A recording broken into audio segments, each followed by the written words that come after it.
आज के प्रकरण में द्वितीय पाठ है। यह सूत्र है उसका इत दरिद्रस्य। इत प्रथमा का एक वचन, दरिद्रस्य षष्ठी का एक वचन, वचन।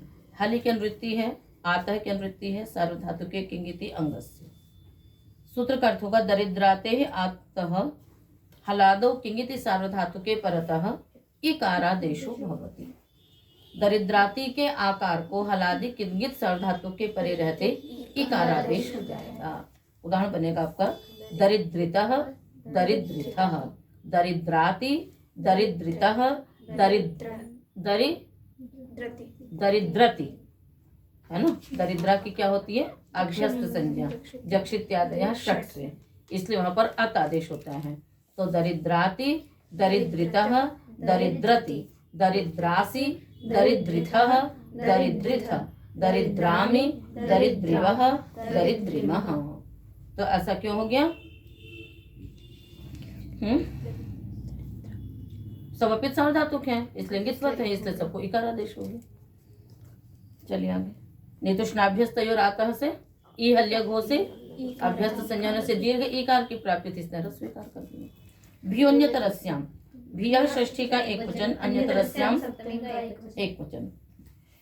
भी इत्येतस्य अंगस्य विकल्पेन इकारादेशो भवति। अनुवृत्ति हम लोगों ने नहीं की, अनुवृत्ति इसमें है इत हाली सार्वधातु के किंगिति। तो भी इत्येतस्य अंगस्य विकल्पेन इकारादेशो भवति हलादो किंगिति सार्वधातु के परतः। भी अंग को भी विकल्प से इकारादेश हो जाता है हलादि किंगित सार्वधातु के परे रहते। तो बहुवचन में हलादि तो नहीं रह जाता है, अत या अंत्यादेश हो जाता है, इसलिए तो फिर मध्यम बचता केवल द्विवचन।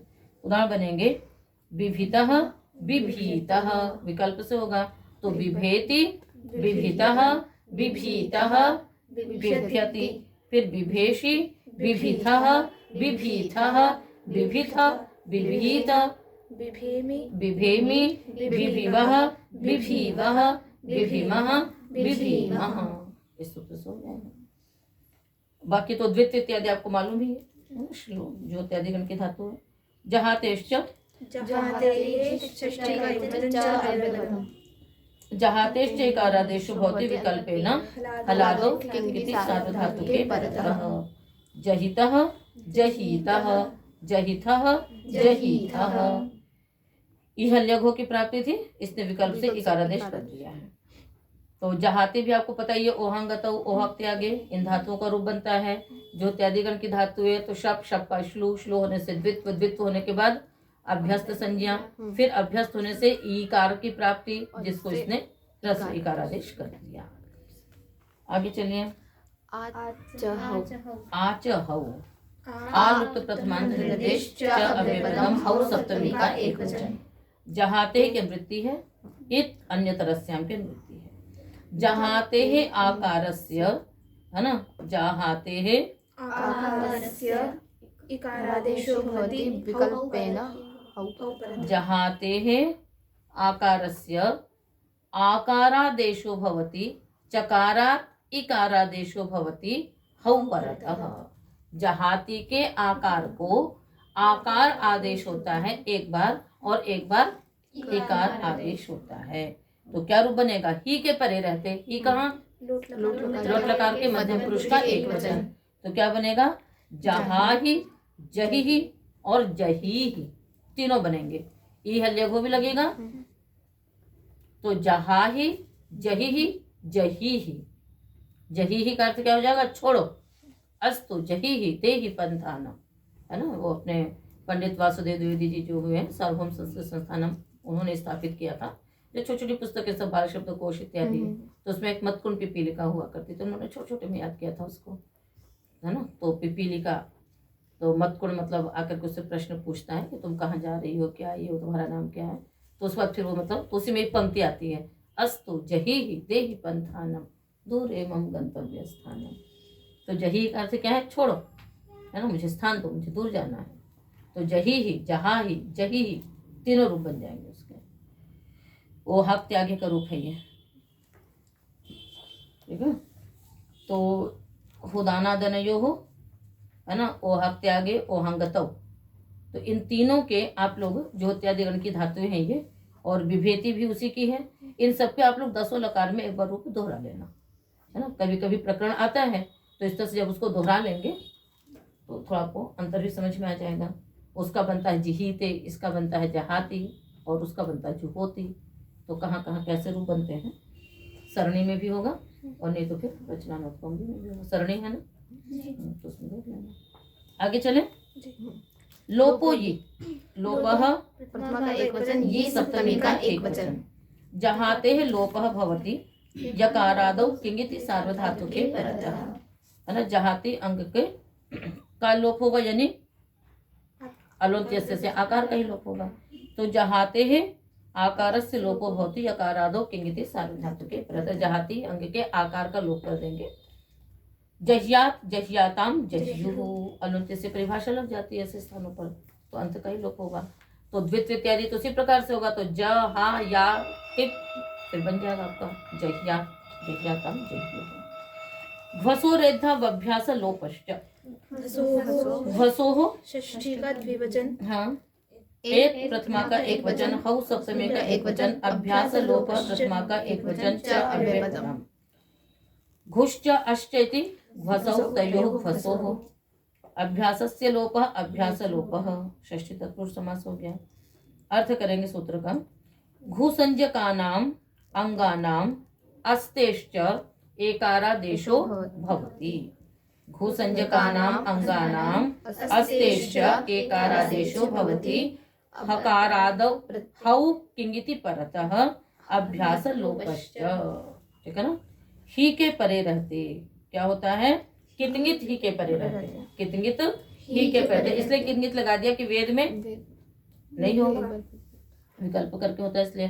तो घुसंज्ञक अंगों का और अस्थि को, भूसंज्ञक अंगों को और अस्थि को क्या होता है, एकारादेश होगा और अभ्यास का लोप हो जाएगा, ही के परे रहते। देही धेही, है ना। तो दा दा सी, दा दा ही, फिर ही के परे दा के आ को एत हो गया, दे ही अभ्यास का लोप हो गया, देही धेही बन गया। अस्थि में देखिए, हाँ, उसमें क्या हो जाएगा, अस आगे ही, उसके बाद अस को क्या कर देंगे, इधर एक आरादेश कर देंगे, एस उधर उझल भी वेरधी धीच ए थी, बनेगा नहीं बनेगा। और एधी में लगाने के लिए वही असिद्ध दत्राभात आपने पढ़ाई था, शादी एधी, उसको फिर से देख लीजिए। अतः एक हल मध्य नादे शादेर लिटी, अतः षष्ठी का एक वचन, एक हल मध्य सप्तमी का एक वचन, अनादेशादे है षष्ठी का एक वचन, लिटि सप्तमी का एक वचन। एकश्च एकश्च इति एकौ, यहाँ पर क्या करेंगे हम, एक शेष करेंगे। एकश्च एकश्च इति एकौ, एकौ चतौ हलौ, एकौ चतौ हलौ इति एक हलौ, कर्मधारय तत्पुरुष। जब चतुर्थ पाद की परीक्षा होगी इस सूत्र में अवश्य पूछूंगी इसका समास, इसलिए आप लोग एकदम याद रखिएगा। बोलिए, एकश्च एकश्च इति एकौ, एकौ चतौ हलौ इति एक हलौ। फिर एक हलोः मध्यः एक हल मध्यः, तस्मिन् एक हल मध्ये, है ना। एकश्च एकश्च, और यहाँ पर एक शब्द जो है वो असहाय अर्थवाची है। एक शब्द का अर्थ यहाँ पर क्या है, असहाय, अकेला, ठीक है। अगला देखिए, अनादेश आदि में अविद्यमानः आदेशः आदिः यस्य, अविद्यमानः आदेशः आदिः यस्य, स अनादेशादिः तस्य अनादेशादेः, है ना। जिसका आदि आदेश वाला न हो, अविद्यमान आदि आदेश यस्य। और उधर क्या था, एकश्च एकश्च इति एकौ, मतलब एक और एक, ठीक है ना, वो हो गए। और फिर वही एक हो, वही असहाय और वही हल हो, और उन दोनों के मध्य में, है ना। तो एक इधर अकेला अकार हल, एक इधर हल, उन दोनों के मध्य में अकार, है ना। इतनी कड़ी शर्त रखी है। अब अर्थ करिए सूत्र का। लिटि परतः अनादेशादेः अंगस्य, अनादेशादेः अंगस्य एक हल मध्ये यो अकारः अनादेशादेः अंगस्य एक हल मध्ये यो अकारः तस्य एकारादेशो भवति अभ्यास लोपश्च। लिटि परतः, 2 बार लिटि परतः लगाएंगे हम लोग। पहले तो एक बार लगाएंगे कि लिटि परतः अनादेशादेः अंगस्य एक हल मध्ये यो अकारः तस्य एकारादेशो भवति लिटि परतः अभ्यास लोपश्च। लिट के परे रहते अनादेशादि अंग का जो एक हल मध्य अकार उसको एकारादेश होगा और अभ्यास का लोप होगा। ठीक है, प्रथम में थोड़ा सा और उसको वो कर दिया है कि आदेश आदि यस्य अंगस्य नास्ति, तो उतना मतलब आपको हमने अलग से समझा दिया है कि कैसा होना चाहिए। लिट के परे रहते वो अनादेशादि होना चाहिए, लिट के परे रहते उसको कोई आदेश नहीं हुआ हो। ठीक है, तो अनादेशादि अंग हो गया। दूसरा असहाय हलों के मध्य में जो अकार उसको एकारादेश होगा। उदाहरण आपको और अभ्यास का लोप हो जाएगा। उदाहरण है जैसे पेठतुः पेठुः, है ना, रेणतुः रेणुः, पेचतुः पेचुः, ये मतुः ये मुँह, दे मतुः दे मुँह, बहुत सारे हैं। थोड़ा सा हम इसको यहाँ पर घटा लेते हैं। पेठतुः को ही ले लीजिए, प्रसिद्ध है आपके लिए। बाकी जो उदाहरण वैसे इसमें दिए हैं तो रेणतुः रेणुः, ये मतुः ये मुँह, ये सब भी दिए गए हैं। तो पठ पठ, ठीक है, आगे अतु, ठीक है। और लिट भी कैसा होना चाहिए, कितंगित लिट के परे रहते होगा, कितंगित लिट के परे रहते होगा तो अपित लिट ही कितवत होगा, इसलिए द्विवचन बहुवचन में ही इसके उदाहरण आपके बनेंगे, या फिर आपने पद में होगा तो एक वचन में बनेगा। तो पठ पठ अतुस हो गया। अब यहाँ पर देखिए ये कित लिट परे है, यहाँ पर देखिए कि पठ को आप अलग अलग करिए, प अ, एक हल इधर है अलग, एक इधर है। असहाय हलों के मध्य में ये आकार है, इसको क्या हो गया, एक हो गया। ये अभ्यास है, इसको क्या हो गया, लोप हो गया। क्या बन गया, पेठतुः। ठीक है, अब यही धातु यदि संयोगादि होती, यदि यही धातु क्या होती आपकी संयोग वाली होती तो असहाय हलों के मध्य में नहीं होता हो, तो वहां पर नहीं होता। आई समझ में, तो ये बात हो गई।